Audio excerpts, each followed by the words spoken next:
Gibutyag sa Police Regional Office 11 nga wala matudpay angay kabalaka sa deployment sa Special Action Force sa Davao. Sumala nila kabahin kini sa regular nga mandato sa maong unit. Ani ang report ni Jandy Esteban.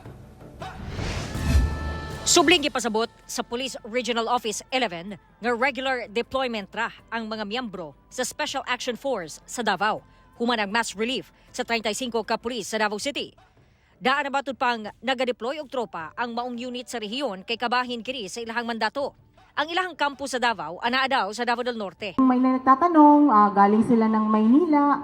Of course, kasi ang pinaka-main camp ng South is sa National Headquarters. And yung mga dinideploy per region ay by company lang. And then, ang recruitment din nila, of course, from all over the country. Sumala ni DCPO Officer in Charge, Police Colonel Rolindo Sugilon, kinsa Deputy Regional Director for Operations Sub sa PRO 11.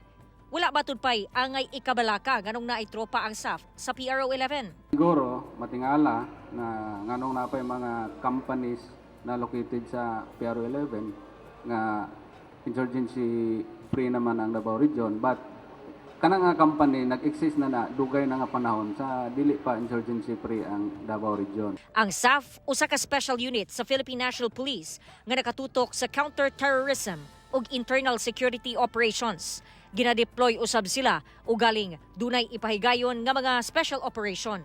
Gihimugatan sab sa PRO 11 nga ang maong deployment sa SAF sa Davao walay kalabutan sa operasyon batok kang Kingdom of Jesus Christ founder ug leader Pastor Apollo Kibuloy. Kinsa ginapangita pa hangtod karon kay dunay warrant of arrest sa kasong child abuse ug qualified human trafficking. Sumala ni Sugilon, wala miundang ang otoridad sa pagpangita kang Kibuloy. Once na ma-confirm yung location or makita siya, isi-serve talaga yung warrant of arrest. Kauban si Jojo Solarte sa kamera. Ako si Jandy Esteban para sa One Mindanao.